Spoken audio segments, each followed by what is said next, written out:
So in 2.3, a couple of things I want to review are, first of all, domain and range. And I tried to make that real nice and easy here by highlighting things. Along the x-axis, what's this stuff along the x-axis going to be here for us? Well, that's the domain. So the domain is going to be everything from -3 to 4. Now, am I going to use brackets or parentheses for the domain there? Brackets, because we're including the endpoints. So perfect. -3 to 4 for the domain. Nice. And the range is just your y values. Now, even though the function comes down to here, the actual range goes up to this point. I'm going to assume that's a 5. So make sure you write your range from lowest to highest, 0 to 5. And again, you're going to use brackets because the function actually gets down to this and up to this. If it's somehow or another skim this without really touching this, I'd use a parenthesis. So if there was no real point on the x-axis, then I'd use a parenthesis.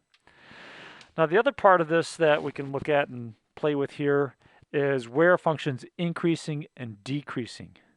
So just like a lot of our work, we're going to write our answer in intervals. This time it has to be intervals along the x-axis. When you're talking about where a function is increasing and decreasing, it's not intervals along, it's nothing to do with the y variables, at least not directly. So as I start from this point here at -3 and move to the right, what's the function doing? Is it increasing or decreasing? It's decreasing, it's getting smaller. So starting at -3 and going to 0, the function is decreasing. Now there's a little trick here though, something that's a little bit tricky you got to pay attention to. At 0, it levels off for just an instant. So it's neither increasing nor decreasing. So 0 gets a parenthesis. Now I have a sneaky suspicion that WebAssign is going to want a bracket here because the function is continuing to go up. We just stopped looking at it right there at -3. So bracket there. But after 0, so we're not including 0, 0 to about 2.7, the function's increasing. Okay. And then it levels off briefly, just for an instant, at 2.7. And then past 2.7, until you get down to 4, the function is decreasing again. So I'll put union 2.7 to 4. What do you think? Is 4 going to get a bracket or parenthesis? Bracket. Well done. And that's it. That's it for that one. Nice. On an exam, I'd probably give you something more like this, where the increasing and decreasing points are a little bit easier to see in as much as they'll be nice integers. I don't want you having to try and approximate and go, is that 2.7 or 2.8? No, I'm going to make it nice and easy for you guys. Like I said, I don't want you to deal with that kind of thing. So, all right, let's try a couple other problems here. Actually, two that blend together that'll finish things off for our little bonus material here. I want to find where this equals this. Now that's kind of a hard problem. That's stuff that we'll work on later in this course. But for now, if you wanted just a quick and dirty solution, here's what we're going to do. These two things are going to equal each other where their graphs cross each other. So let's just take a look on our graphing calculator and or on Desmos to find where they cross each other. And after we figure out that, then we're going to answer the follow-up question, where is this greater than this one? So, okay. Now I've already put in the function into my graphing calculator. I'm going to put this one into y1, this one into y2. Let's just take a look here. Actually, I lied. I don't have those there. So let's put that in. It'd be x cubed. And then you got to exit the exponent plus 4x squared. And then let's clear this out. And now I want minus. Make sure you use the opposite key on the bottom of your calculator, not the subtraction key, plus 3x plus 5. And let's see. As far as a window is concerned, you don't necessarily start out these graphs always knowing what to expect. So a good window to start with would be the standard window, -10 to 10 and -10 to 10. It at least gives you an idea of what to look for. So to get to the standard window real quick, you hit zoom and then 6. And there you go. And now looking at this graph, it seems to me I'm probably missing something here. You know, I'm thinking that these graphs might cross each other if I go a little bit lower.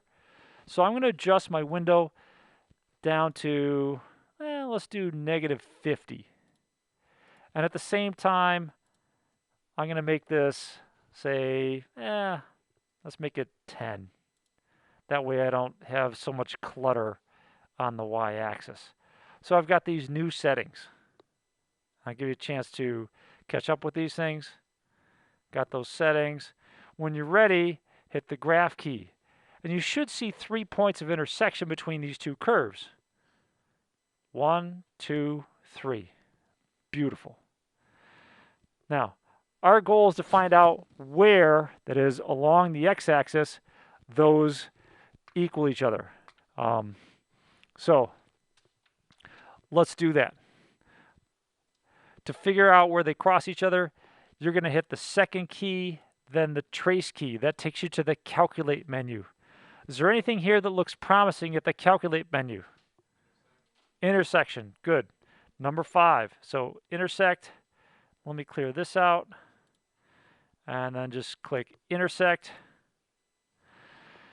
Now, what it's going to do is it's going to put a cursor on one of your graphs. You need to take the trace key and get close to the point of intersection that you're looking for. It doesn't have to be right on. And then you're going to click enter a total of 3 times. Each time you click enter, you're giving it a guess. One's for the first equation, one's for the second equation, and then one just overall. Now, I won't bother explaining why they're doing it that way. They just do. But there's your point of intersection. Take a look. It's 1.1749. So, beautiful. So, let's take a look here. That's one point of intersection, 1.1749. There's 2 more points of intersection, right? Yes, sir. Sure. So you're going to go to the second key, then the trace key, and then the 5th option down on that menu is intersection, right? Are you getting that on yours? So I'll press that. Now, this time I'm going to find the next one. So I'm going to move over to this one here and press enter again a total of 3 times. So get close to your point of intersection with the cursor on your graph, and then press enter a total of 3 times. And this time I get -0.790. -0.790. Now there's one more point of intersection. You can get that on your graphing calculator. Let me show you how to find that on Desmos. Let's see, do I have that graph up? Yeah, I've got that graph up. Now in Desmos, it's really, really, really hard. Ready? I want this point of intersection. I'll click there. Okay, so I may have been exaggerating about the really, really, really hard stuff. It's kind of the opposite of that. There's your point of intersection. Wow, -5.385. Yay. So there's your 3 points of intersection. Find them however you will. With these, we're ready to answer the second part of this question, which is where is one greater than the other one? Now you may notice that I'm spending a fair amount of time on this. That's kind of like a little bit of a subtle hint when you start thinking about getting ready for the exam. It's like, oh yeah, this might be, I don't know, important to him, right?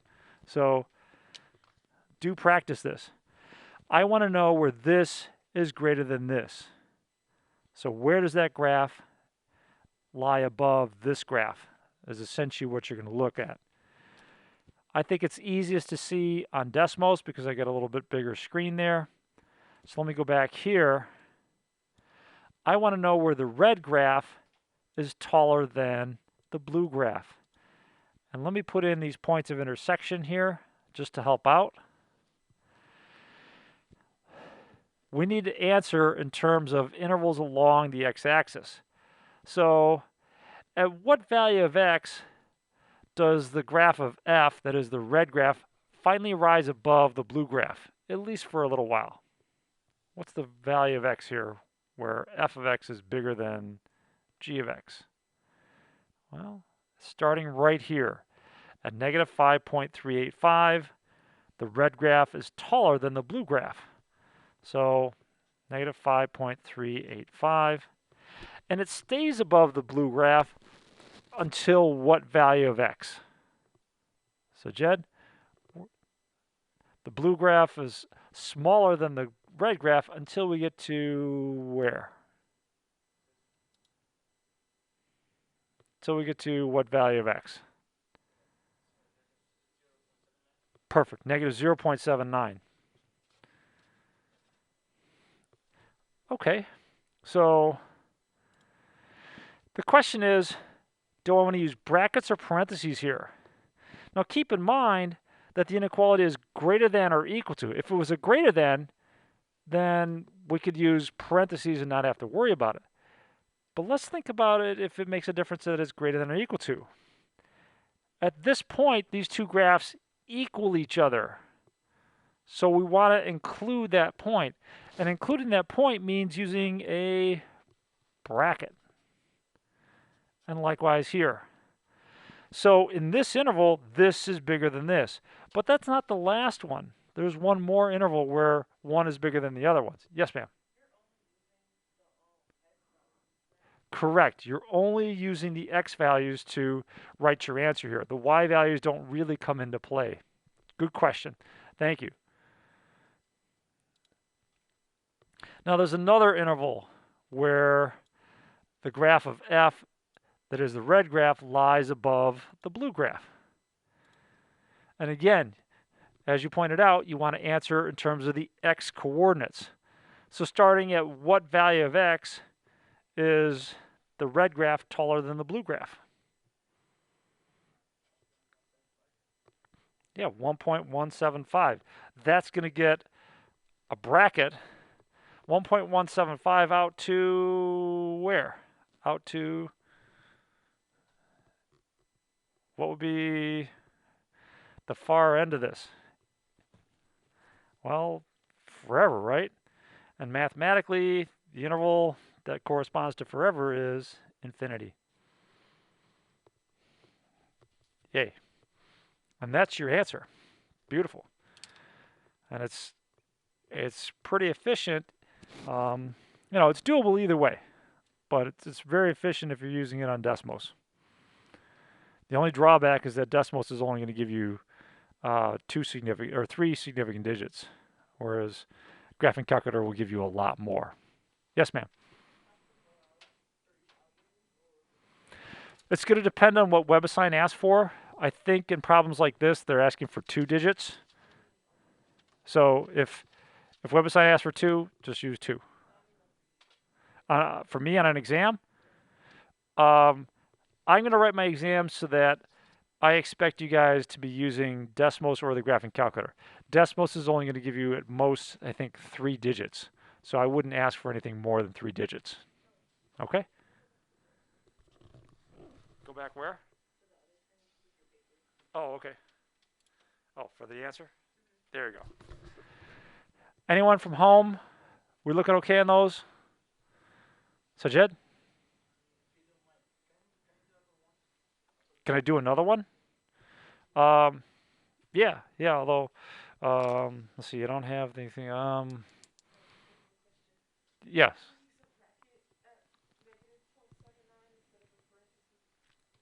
Using a bracket because the graphs are actually equal at that point. And this says, where is this greater than or equal to it? Well, it's actually equal at that point, so that's why we're including the point that negative 0.79. Likewise here, the graph's equal. Now, if this said x cubed plus 4x squared is greater than negative x squared plus 3x plus 5, then my answer would just be with parentheses. Then it would be negative 5.385 to negative 0.79, parentheses, and 1.175 to infinity. That's if I had just a greater than there. Okay? And that's because at this endpoint, these functions would actually equal, and then this wouldn't be true. So, great question. As far as another one, yeah, go ahead. There's a question in the Zoom. Go ahead.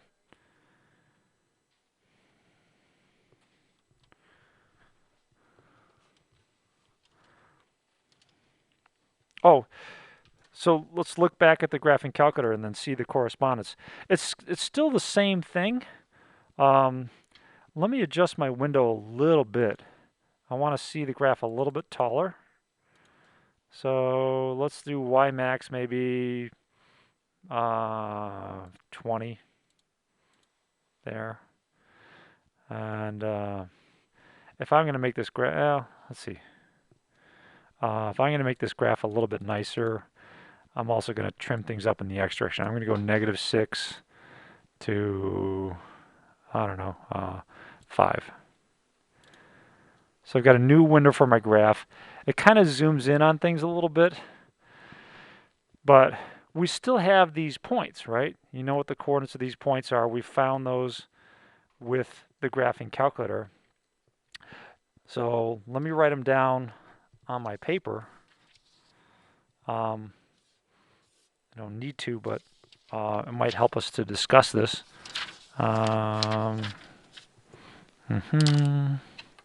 Let's see. There and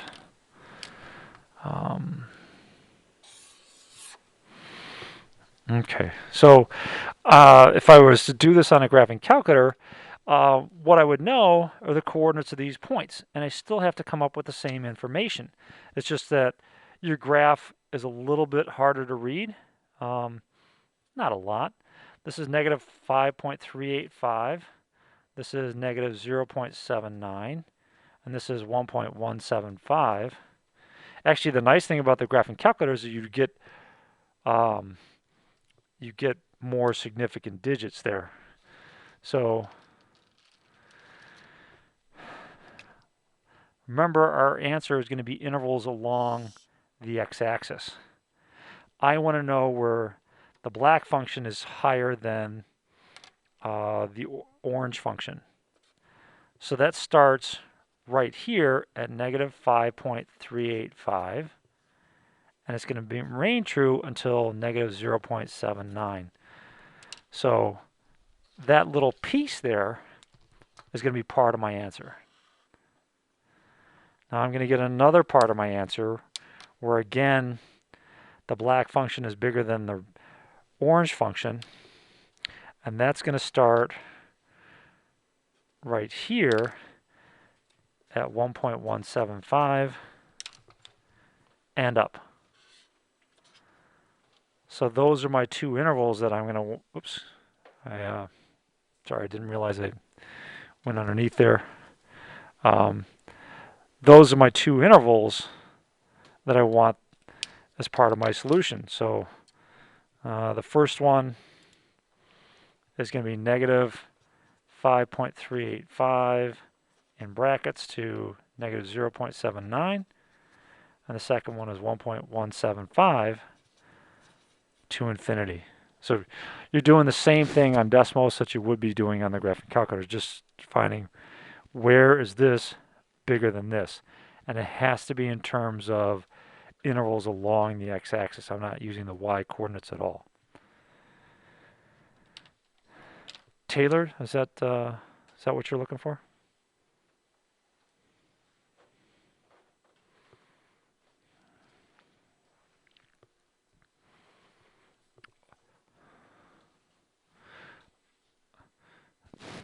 You want to be able to find like that point or this point? Well, those are minimums and maximums. So if you're trying to find minimums and maximums, those are a little bit different. So if I wanted to find this maximum point, I can still go with the calculate menu. So it'd be second calculate. This time I want a maximum, so I'll choose 4. And let me clear this out. So it was second and then calculate. Now, you got to go to the left of your maximum. So I'll go here, that's to the left of it, and press enter, and then to the right of it, and press enter. And you actually press enter twice. But it's going to look for the maximum in this interval. And there it is, -2 2/3. That's your maximum. And likewise, you could find a minimum doing the same thing. Second, calculate menu, choose number 3. It again wants a left bound. So let's come over to here, and then a right bound over to here. So, and press enter one more time, and that gives you your minimum. That's essentially 0, -3.796 times 10 to the -7th. That's a number in scientific notation. So it's really negative, and then I'll have 6 zeros, and then 3796. It's just your calculator can't do things like we can, and sometimes it runs into some rounding errors. But that's essentially 0 is what it's getting at. All right, good. Good luck with this.